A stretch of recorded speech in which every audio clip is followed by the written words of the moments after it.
Come on in. You're just in time for a story.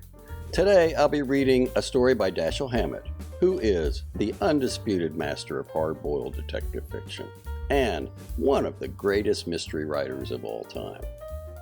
During his first year as a published author, Dashiell Hammett placed 12 stories in magazines before his pioneering hard-boiled piece, Arson Plus, appeared under the pseudonym Peter Collinson in the October 1st, 1923 issue of The Black Mask. In Arson Plus, which I will be reading today, Hammett introduces the nameless detective, the Continental Op, as the narrator, whom Hammett described as a little man going forward day after day through mud and blood and death and deceit, as callous and brutal and cynical as necessary.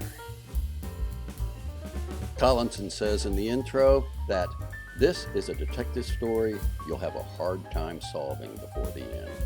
Form your ideas of the outcome as you go along, and then see how near you guessed it.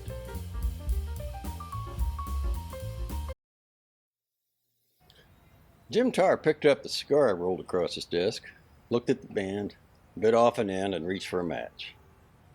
15 cents straight, he said. You must want me to break a couple of laws for you this time.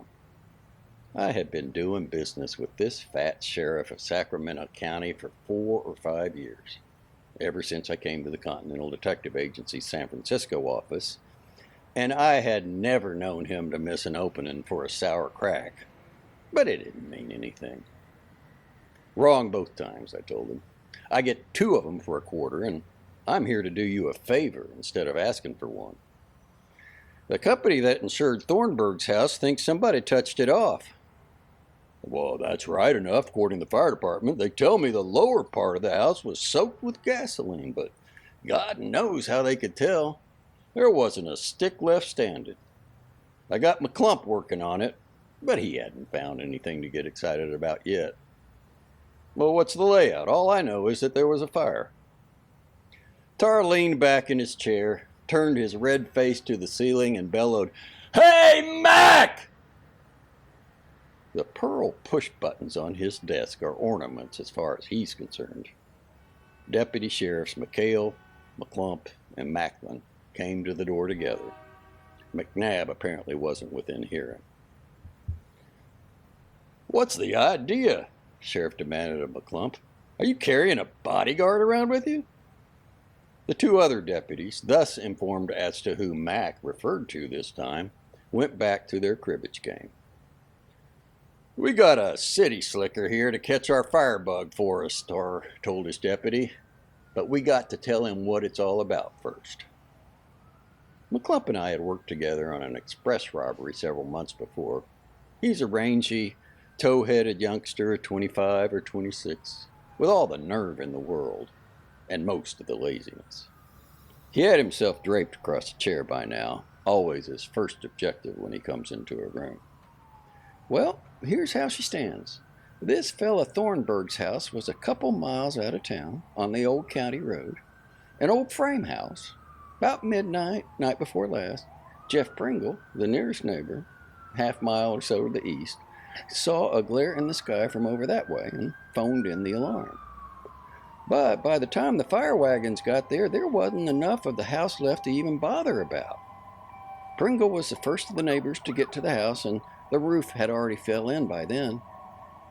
Nobody saw anything suspicious, no strangers hanging around or nothing. Thornburg's help just managed to save themselves, and that was all. They don't know much about what happened. Too scared, I reckon. But they did see Thornburg at his window just before the fire got him. A fellow here in town, named Henderson, saw that part of it too. He was driving home from Wayton and got to the house just before the roof caved in. Fire department people say they found signs of gasoline. The Coonses, Thornburg's help, say they didn't have no gasoline on the place. So, there you are. Thornburg have any relatives? Yeah, a niece in San Francisco, a Mrs. Evelyn Trowbridge. She was up yesterday, but there wasn't nothing she could do, and she couldn't tell us nothing much, so she went back home. Where are the servants now? Here in town, staying at a hotel on I Street. I told him to stick around for a few days. Thornburg owned the house? Uh-huh, bought it from Noonan and Weed a couple months ago. You got anything to do this morning? Nothing but this. Well, good, let's go out and dig around. We found the Coonses in their room at the hotel on I Street. Mr. Coons was a small-boned, plump man with the smooth, meaningless face and the suavity of the typical male house servant. His wife was a tall, stringy woman, perhaps 5 years older than her husband, say 40, with a mouth and chin that seemed shaped for gossiping, but he did all the talking, while she nodded her agreement to every second or third word. We went to work for Mr. Thornburg on the 15th of June, I think, he said in reply to my first question. We came to Sacramento around the 1st of the month and put in applications at the Alice Employment Bureau. A couple of weeks later, they sent us out to see Mr. Thornburg, and he took us on. Where were you before you came here? In Seattle, sir, with a Mrs. Comerford, but the climate there didn't agree with my wife. She has bronchial trouble. So we decided to come to California. We most likely would have stayed in Seattle, though, if Mrs. Comerford hadn't given up her house. Oh, what do you know about Thornburg? Very little, sir. He wasn't a talkative gentleman. He hadn't any business that I know of, and I think he was a retired seafaring man. He never said he was, but he had that manner and that look. He never went out or had anybody in to see him, except his niece once, and he didn't write or get any mail. He did have a room next to his bedroom fixed up as sort of a workshop, and he spent most of his time in there. I always thought he was working on some kind of invention, but he kept that door locked and wouldn't let us go near it. Haven't you any idea at all what it was? No, sir. We never heard any hammering or any noises from it, and never smelt anything either, and none of his clothes were ever the least bit soiled, even when they were ready to go out to the laundry. They would have been if he had been working on anything like machinery. Oh, was he an old man? Well, he couldn't have been over 50, sir. He was very erect, and his hair was dark and thick, beard thick with no gray hairs. Have you ever had any trouble with him? Oh, no, sir. He was, if I may say it, a very peculiar gentleman in a way, and he didn't care about anything except having his meals fixed right, having his clothes taken care of, and he was very particular about that, and not being disturbed. Except early in the morning and at night, we hardly saw him at all day. Now about the fire. Tell us the whole thing, everything you remember. Well, sir, I and my wife had gone to bed about 10 o'clock, our regular time, and had gone to sleep. Our room was on the second floor, in the rear. Sometime later, I never did exactly know what time it was, I woke up coughing. The room was full of smoke, and my wife was sort of strangling. I jumped up and dragged her down the back stairs and out the back door, not thinking of anything but getting her out of there. When I had her safe in the yard, I thought of Mr. Thornburg and tried to get back in the house, but the whole first floor was just all flames, and I ran around front then to see if he'd got out, but didn't see anything of him. The whole yard was as light as day by then, and then I heard him scream, a horrible scream, sir. I can hear it yet. And I looked up at his window, and that was on the front second-story room, and saw him there trying to get out of the window. But all the woodwork was burning, and he screamed again and fell back, and right after that, the roof over his room fell in. There wasn't a ladder or anything that I could have put up to the window for him. There wasn't anything I could have done. In the meantime, a gentleman had left his automobile in the road and come up to where I was standing, but there wasn't anything we could do. The house was burning everywhere and falling in here and there, and so we went back to where I had left my wife and carried her further away from the fire, and Brought her to. She had fainted.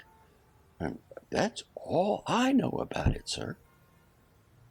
Hear any noises earlier that night or see anybody hanging around? No, sir. Have any gasoline around the place? No, sir. Mr. Thornburg didn't have a car.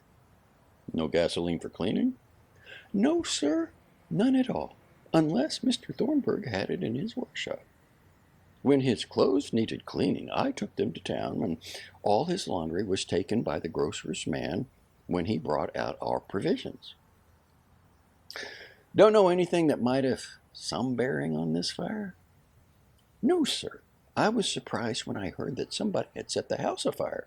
I hardly couldn't believe it. I don't know why anybody should want to do that. So, what do you think of them? I asked McClump as we left the hotel. They might pad the bills or even go south in some of the silver, but they don't figure as killers in my mind. Well, that was my opinion too, but they were the only persons known to have been there when the fire started, except the man who had died. We went around to the Alice Employment Bureau and talked to the manager.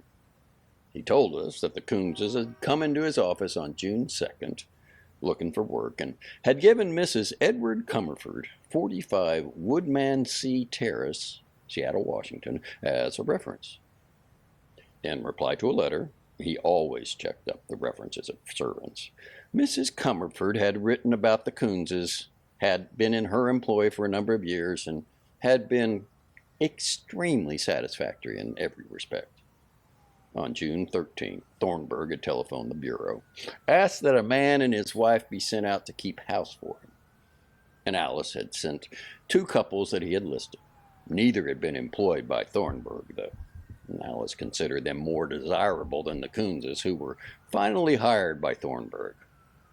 All that would certainly seem to indicate that the Coonses hadn't deliberately maneuvered themselves into the place, unless they were the luckiest people in the world, and a detective couldn't afford to believe in luck or coincidence, unless he has unquestionable proof of it.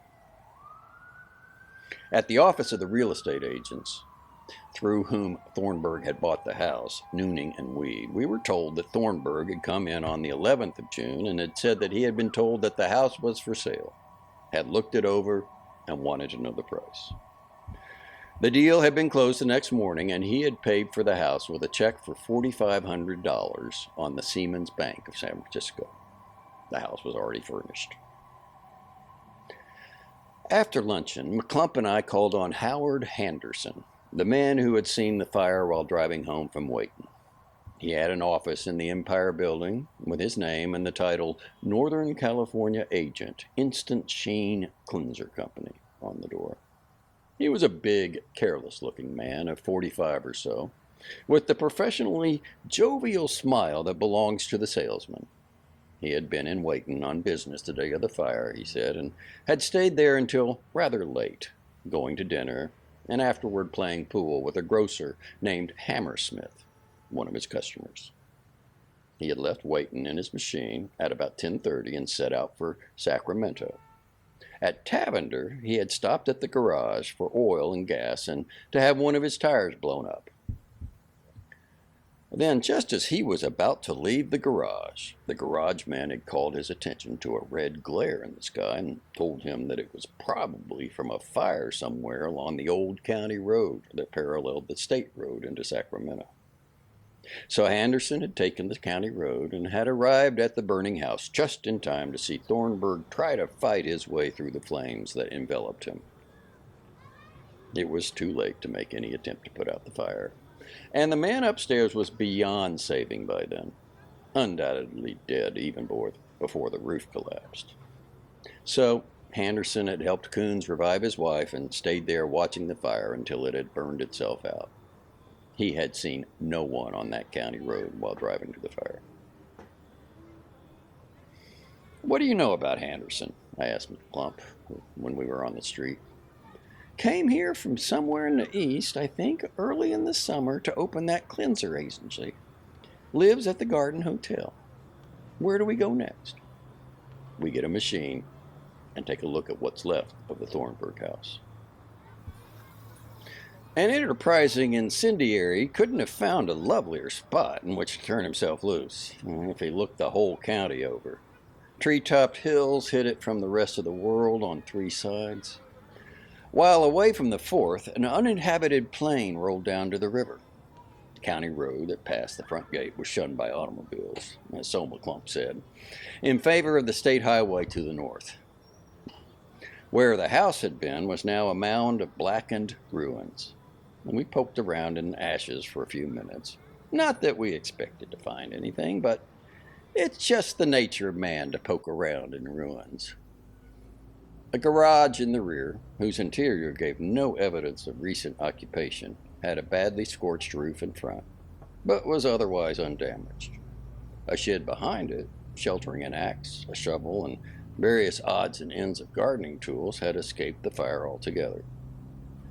The lawn in front of the house and the garden behind the shed, about an acre in all, had been pretty thoroughly cut and trampled by wagon wheels and the feet of the firemen and the spectators. Having ruined our shoe shines, McClump and I got back in our machine and swung off in a circle around the place, calling at all the houses within a mile radius and getting little besides jolts for our trouble. The nearest house was that of Pringle, the man who had turned in the alarm, but he not only knew nothing about the dead man, but said he had never seen him. In fact, only one of the neighbors had ever seen him, a Mrs. Jabine, who lived about a mile to the south. She had taken care of the key to the house while it was vacant, and a day or two before he bought it, Thornburg had come to her house inquiring about the vacant one. She had gone over there with him and showed him through it, and he had told her that he intended buying it, if the price, of which neither of them knew anything, wasn't too high. He had been alone, except for the chauffeur of the hired car in which he had come from Sacramento, and save that he had no family, he had told her nothing about himself. Hearing that he'd just moved in, she went over to call on him several days later, just a neighborly visit, but had been told by Mrs. Coons that he was not at home. Most of the neighbors had talked to the Coonses and had got the impression that Thornburg did not care for visitors, so they had left him alone. The Coonses were described as pleasant enough to talk to when you meet them, but reflecting their employer's desire not to make friends. McClump summarized what the afternoon had taught us as we pointed our machine toward Tavender. Any of these folks could have touched off the place, but we got nothing to show that any of them even knew Thornburg, let alone had a bone to pick with him. Tavender turned out to be a crossroads settlement of a general store and post office, a garage, a church, and 6 dwellings, about 2 miles from Thornburg's place. McClump knew the storekeeper and postmaster, a scrawny little man named Philo, who stuttered moistly. I never saw Thornburg, he said, and I never had any mail for him. Coons. It sounded like one of those things butterflies came out of.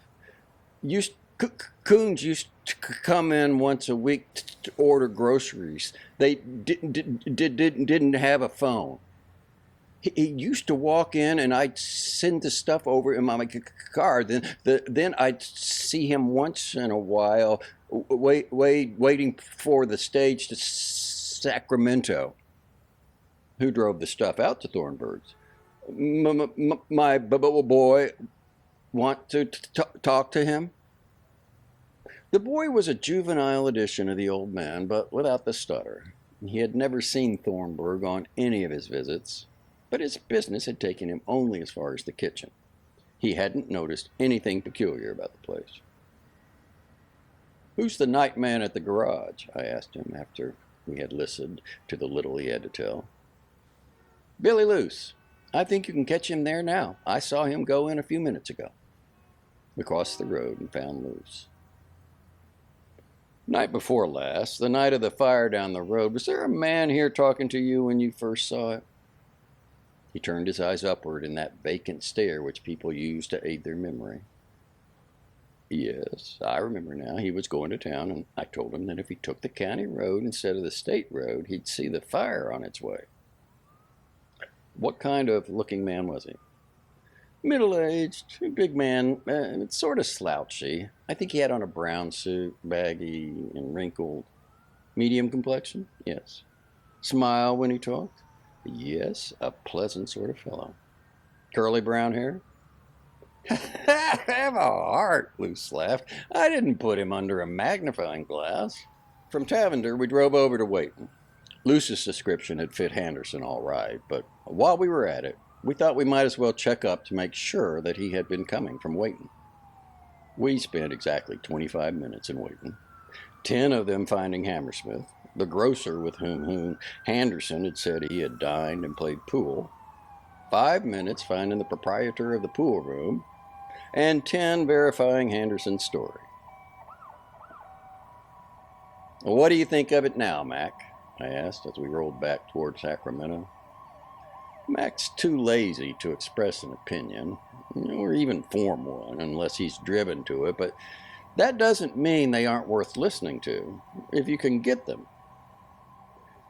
Well, there ain't a hell of a lot to think, he said cheerfully. Henderson is out of it, if he ever was in it. There's nothing to show that anybody but the Coonses and Thornburg were there when the fire started.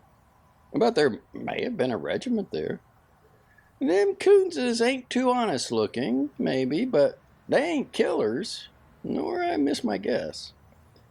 But the fact remains that they're the only bet we got so far. Maybe we ought to try to get a line on them. All right, I agreed. I'll get a wire off to our Seattle office asking them to interview Mrs. Comerford and see what she can tell about them as soon as we get back in town.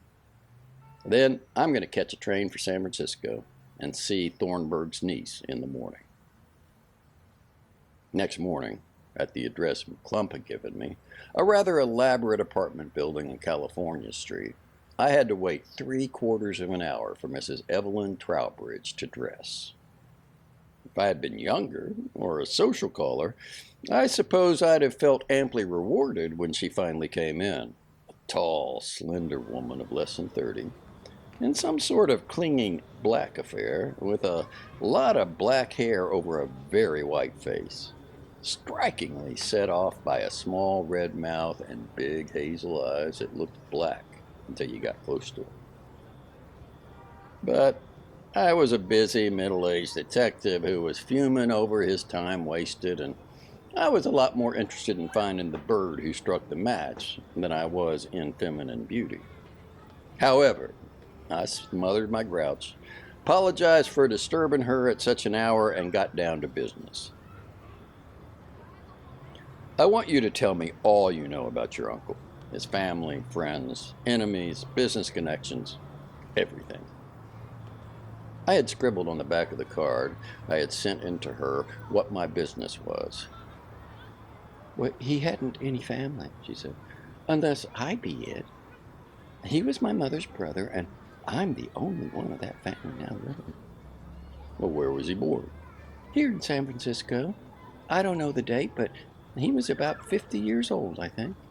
3 years older than my mother. What was his business? Well, he went to sea when he was a boy, and so far as I know, always followed it until a few months ago. Captain? I don't know. Sometimes I wouldn't see or hear from him for several years, and he never talked about what he was doing, though he would mention some of the places he had visited. Rio de Janeiro, Madagascar, Tobago, Christiania. Then, about 3 months ago, sometime in May, he came here and told me that he was through with wandering, that he was going to take a house in some quiet place where he could work undisturbed on an invention in which he was interested. He lived at the Francisco Hotel while he was in San Francisco, and then after a couple of weeks, he suddenly disappeared. Then, about a month ago, I received a telegram from him asking me to come see him at his house near Sacramento. I went up the very next day, and I thought that he was acting very queerly. He seemed very excited over something. He gave me a will that he had just drawn up and some life insurance policies in which I was beneficiary. Immediately after that, he insisted that I return home and hinted rather plainly that he did not wish me to either visit him again or write until I heard from him. Now, I thought that was all rather peculiar, as he had always seemed fond of me. I never saw him again. What was this invention he was working on? I really don't know.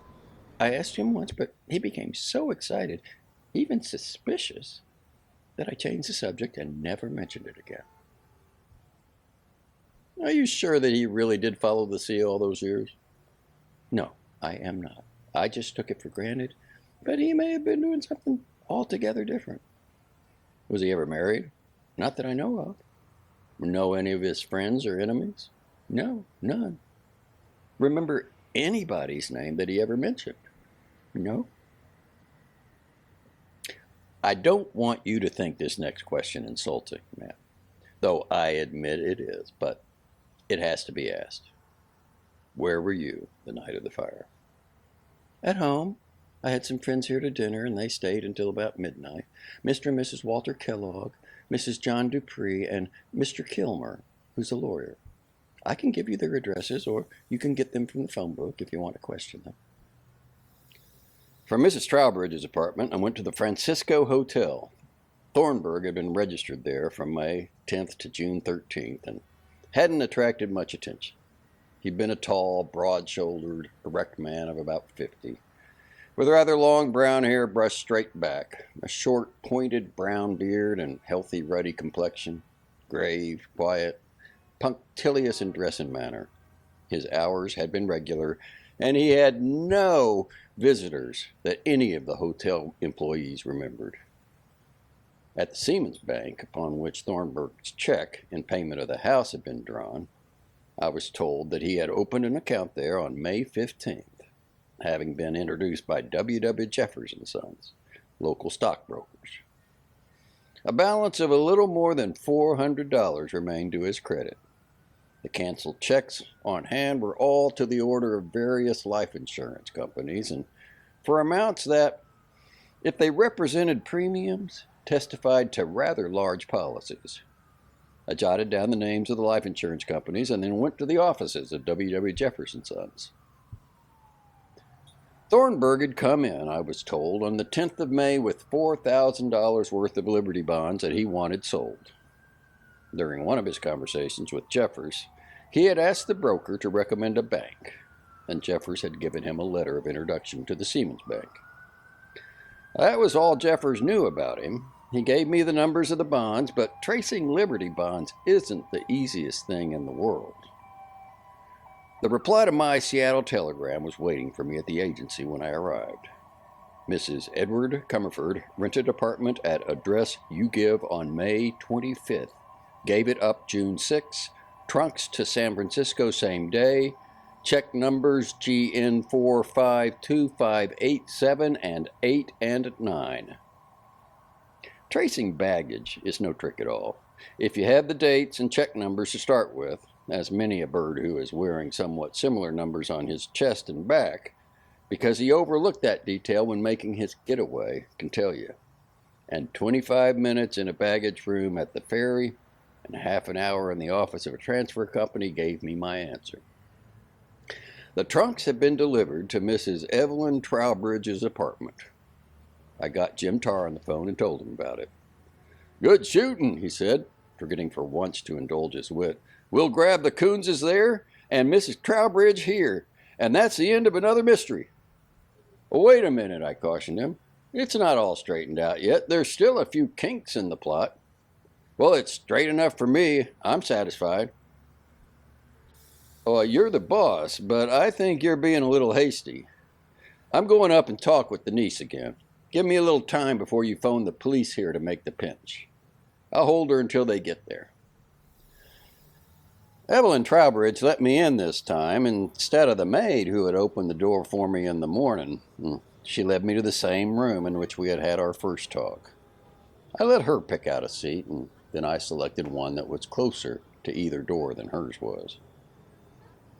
On the way up, I had planned a lot of innocent-sounding questions that would get her all snarled up, but after taking a good look at this woman sitting in front of me, leaning comfortably back in her chair, coolly waiting for me to speak my piece. I discarded the trick stuff and came out cold turkey. Ever use the name Mrs. Edward Comerford? Oh, yes, as casual as a nod on the street. When? Often.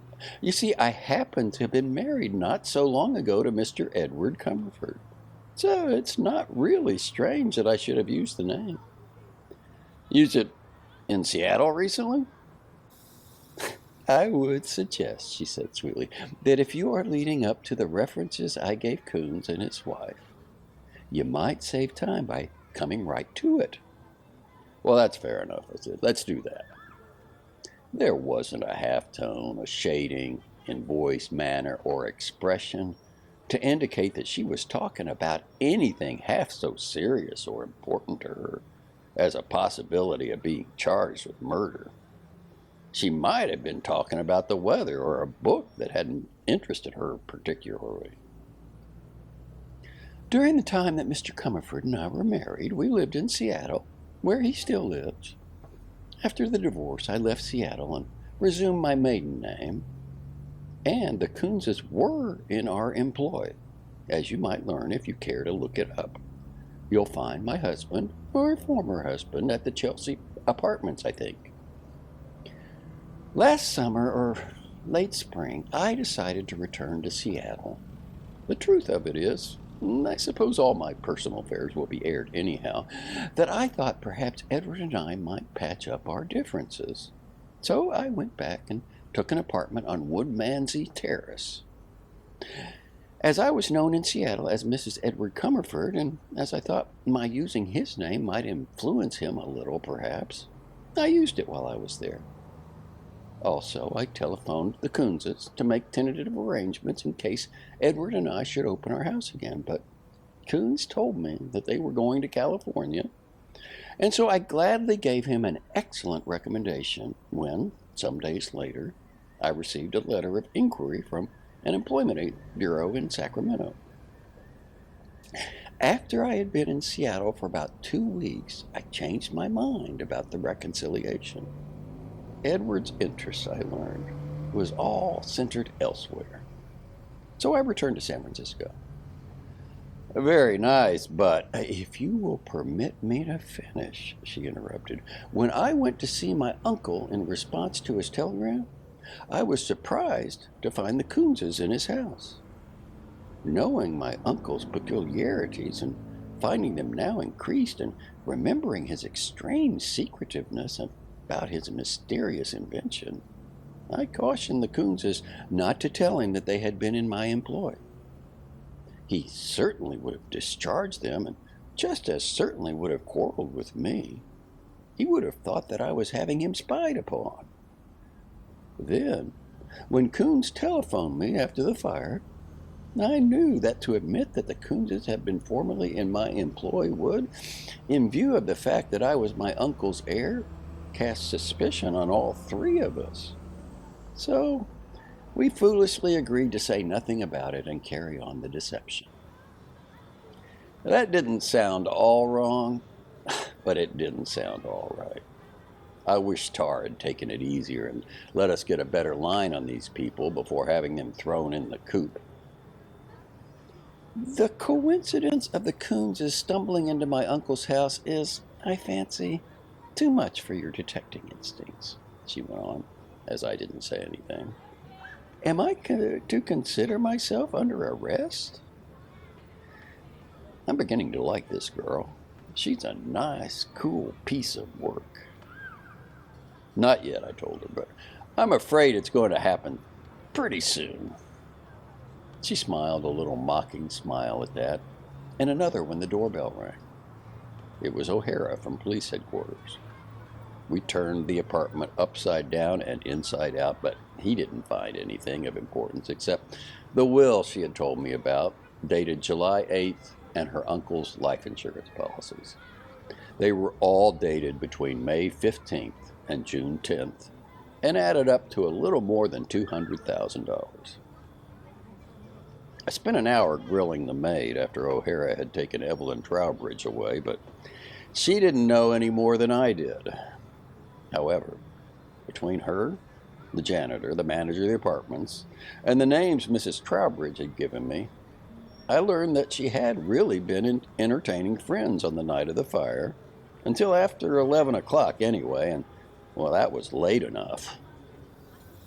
Half an hour later, I was riding the short line back to Sacramento. I was getting to be one of the line's best customers, and my anatomy was on bouncing terms with every bump in the road.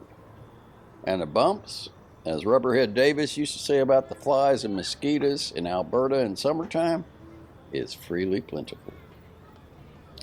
Between bumps, I tried to fit the pieces of this Thornburg puzzle together. The niece and the Coonses fit in somewhere, but not just where we had them. We had been working on the job sort of lopsided, but it was the best we could do with it. In the beginning, we had turned to the Coonses and Evelyn Trowbridge because there was no other direction to go, and now we had something on them. But a good lawyer could make hash out of our case against them. The Coonses were in the county jail when I got to Sacramento. After some questioning, they had admitted their connection with the niece and had come through with stories that matched hers in every detail. Tar, Clump, and I sat around the sheriff's desk and argued. "Oh, those yarns are pipe dreams," the sheriff said. "We got all three of them cold, and there's nothing else to it. They're as good as convicted of murder." McClump grinned derisively at his superior and then turned to me. "Go on, you tell him about the holes in this little case. He ain't your boss and can't take it out on you later for being smarter than he is." Tar glared from one of us to the other. "Well, spill it, you wise guys," he ordered. "Our dope is," I told him, figuring that McClump's view of it was the same as mine, that there's nothing to show that even Thornburg knew he was going to buy that house before the 10th of June, and that the Coonses were in town looking for work on the 2nd. And besides, it was only by luck that they got the jobs. The employment office sent 2 couples out there ahead of them. We'll take a chance on letting the jury figure that out. Yes, and you'll also take a chance on them figuring out that Thornburg, who seems to have been a nut all right, might have touched off the place himself. We've got something on these people, Jim, but not enough to go into court with them. How are you going to prove that when the Coonses were planted in Thornburg's house, if you can even prove they were, they and the Trowbridge woman knew he was going to load up with insurance policies?" The sheriff spat disgustedly. "You guys are the limit. You run around in circles, digging up the dope on these people until you get enough to hang them, and then you run around hunting for outs? What the hell's the matter with you now?" I answered him from halfway to the door. The pieces were beginning to fit together under my skull. "Gonna run some more circles. Come on, Mac." McClump and I held a conference on the fly, and then I got a machine from the nearest garage and headed for Tavender. We made time going out and got there before the general store had closed for the night. The stuttering Philo separated himself from the man with whom he'd been talking, Hiram Johnson, and followed me to the rear of the store. "Do you keep an itemized list of the laundry you handle?" No, just the amounts." "Well, let's look at Thornburg's." He produced a begrimed and rumpled account book, and we picked out the weekly items I wanted. $2.60, $3.10, $2.25, and so on. "Got the last batch of laundry here?" Yes, he said. It just came out from the city today." I tore open the bundle. Some sheets, pillowcases, tablecloths, towels, napkins, some feminine clothing, some shirts, collars, underwear, socks that were unmistakably Coonses. I thanked Philo while running back to my machine. Back in Sacramento again, McClump was waiting for me at the garage where I had hired the car. "Registered at the hotel on June 15th, rented the office on the 16th. I think he's in the hotel now," he greeted me. We hurried around the block to the Garden Hotel. Mr. Henderson went out a minute or two ago, the night clerk told us. He seemed to be in a hurry. Know where he keeps his car? In the hotel garage around the corner. We were within 2 pavements of the garage when Henderson's automobile shot out and turned up the street. "Oh, Mr. Henderson!" I cried, trying to keep my voice level and smooth. He stepped on the gas and streaked away from us. "Want him?" McClump asked, and at my nod, stopped the passing roadster by the simple expedient of stepping in front of it. We climbed aboard. McClump flashed his star at the bewildered driver and pointed out Henderson's dwindling taillight. After he had persuaded himself that he wasn't being boarded by a couple of bandits, the commandeered driver did his best, and we picked up Henderson's taillight after 2 or 3 turnings and closed in on him, though his machine was going at a good clip. By the time we reached the outskirts of the city, we had crawled up to within safe shooting distance, and I sent a bullet over the fleeing man's head. Thus encouraged, he managed to get a little more speed out of his car, but we were definitely overhauling him now. Just at the wrong minute, Henderson decided to look over his shoulder at us. An unevenness in the road twisted his wheels. His machine swayed, skidded, went over on his side. Almost immediately, from the heart of the tangle came a flash, and a bullet moaned past my ear. Another, and then, while I was still hunting for something to shoot at in the pile of junk we were drawing down upon, McClump's ancient and battered revolver roared in my other ear. Henderson was dead when we got to him. McClump's bullet had taken him over one eye. McClump spoke to me over the body. "I ain't an inquisitive sort of fella, but I hope you don't mind telling me why I shot this lad." Because he was Thornburg. He didn't say anything for about 5 minutes. Then, "I reckon that's right. How'd you guess it?" We were sitting beside the wreckage now, waiting for the police that we had sent our commandeered chauffeur to phone for. "He had to be," I said. "When you think it all over, funny we didn't hit on it before. All that stuff we were told about Thornburg had a fishy sound. Whiskers and an unknown profession, immaculate and working on a mysterious invention, very secretive and born in San Francisco, where the fire wiped out all the old records. Just the sort of fake that could be cooked up easily. Then, nobody but the Coonses, Evelyn Trowbridge, and Henderson ever saw him except between the 10th of May and the middle of June, when he bought the house. The Coonses and the Trowbridge woman were tied up together in this affair somehow. We knew that. So that only left Henderson to consider. You had told me he came to Sacramento sometime early this summer, and the dates you got tonight show that he didn't come until after Thornburg had bought his house. All right. Now, compare Henderson with the descriptions we got of Thornburg. Both are about the same size and age, and with the same color hair. The differences are all things that can be manufactured. Clothes, a little sunburn, and a month's growth of beard, along with a little acting, would do the trick.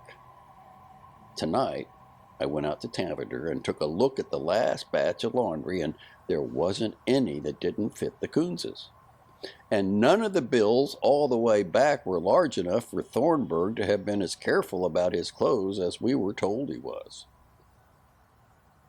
"It must be great to be a detective," McClump grinned as the police ambulance came up and began disgorging policemen.